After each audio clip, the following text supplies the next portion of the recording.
talking about like that, like if you had some wood out in the yard, instead of saying carry it in the house, you'd say tote it in the house. And like if you had something that you wanted to put in a paper bag, you put it in a paper poke, you know, instead of a paper bag. Well, the way people talk around here, I guess it'd be what more like you call hillbilly style or something, I guess. I don't know, just mountain talk.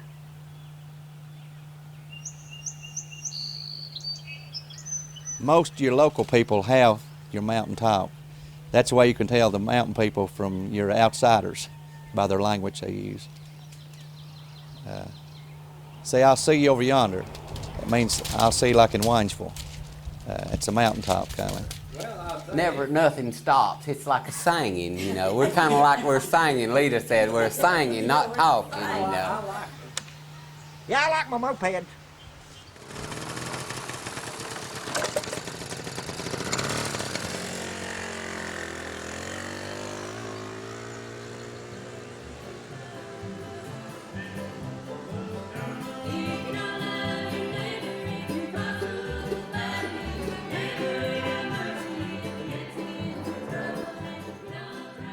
Everybody hears about Graham County, don't they? How good the people is, how they'll help you. I run into people I don't know, never seen them in my life, and I help them any way I can. Somebody said one day, said, you'll get knocked in the head. I said, well, if I do, I'm just knocked. They're just good-hearted. Everybody you meet, just 99% of them. If I didn't live here, I'd move, wouldn't you? Where you want to go on vacation? If I was going to go on a vacation, I'd just stay right on here. Oh, yeah. It's what my mind is all the time, anyhow. We are 20 years behind the whole country, but I wouldn't swap places with nobody. I feel much more comfortable here being 20 years behind everybody than I would be sitting in a lot of places and being so miserable. You don't like your neighbor, you don't speak to your neighbor, you're bitter with the world. Atlanta's a good example, or Raleigh. You drive down the street and everybody's wide open blowing their horns and don't know nobody and don't want to know nobody and don't care about nobody. It's quite a bit different up here. Well, I lived in Washington, D.C. about 4.5 years, and I just seemed to be in hell with my back broke as live there. People are so good to each other here. Many of the words and expressions in mountain speech are unfamiliar to outsiders.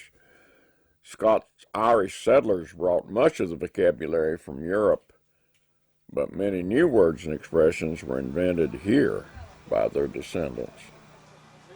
There's just somebody coming up with a strange word is what it means. I mean, let's say you're trying to get something done, you're building something, and you'll take a look at it, like the word "saigoglin." You're looking at it and it's all out of line, and you just might come up with the word "saigoglin." I do that myself. Can't think of anything right off, but I come up with a lot of new words myself. And so you get somebody standing around, they hear that, and okay, it's "saigoglin." Say a carpenter has done a real poor job, and then you say, that's all saigoglin, you know, he didn't have his wall straight, or... They'll stand back and look, if something ain't like, they say, that thing's saigoglin. They'll say, I want you to look and say, what is it? If you're building some kind of, they said, that's saigoglin right yonder. And said, that old road going up there, and said, that thing's saigoglin. My grandmother, she's always talking about people being stout or gaint. She used words like peckerwood. If it's somebody she didn't like, she'd call him a peckerwood. If there's somebody she didn't know, but he's probably all right. She didn't have any animosity for him. She'd say, he is a jasper. There's this jasper come by here this morning, and I knocked on the door, you know.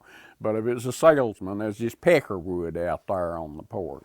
It's like people used to, you know, like you go in the store and say, put it in the bag. Old people says you put it in the poke. That's a bag. I used to go to the store, walk 2 miles to the store, and when I was a kid, and carry a 25-pound poke of flour home. That's flour, by the way, not flour. And me and my 2 sisters and 1 brother, we'd be waiting on them at the house to get our candy.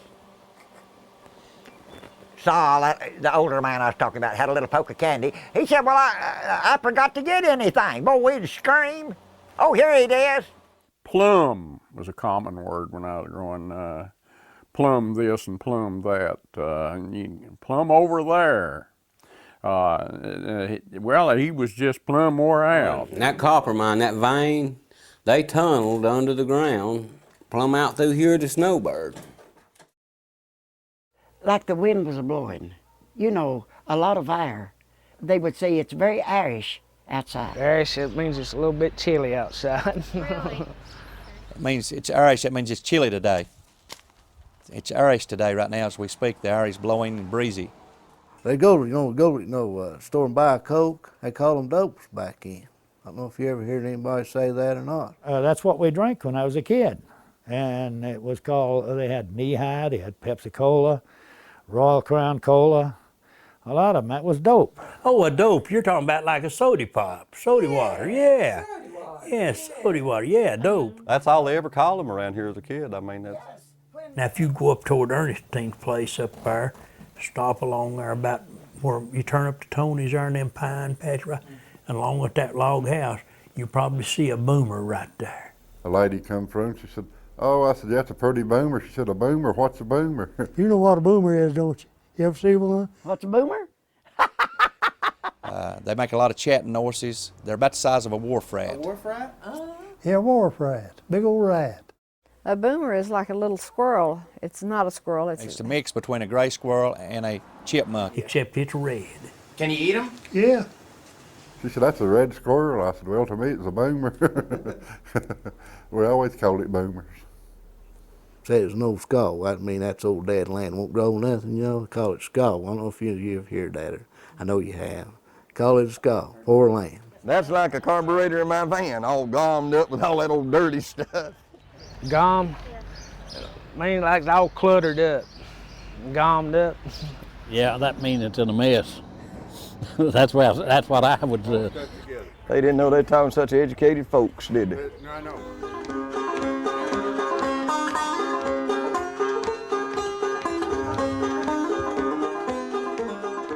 Instead of saying yonder, you know, over yonder, it's over yander. Do you ever hear that word, over yander? Yeah, I say way over yonder, yeah. Yeah, Mama used to come up to us when we was little and she'd say, goose or gander. And she'd pull each year. She'd say goose, she'd say pull it you loose. And she'd say gander, she'd say pull it way over yonder. Them little bitches, they all know me. They say, yonder comes him a riding at Harley Davis. They think it's a Harley.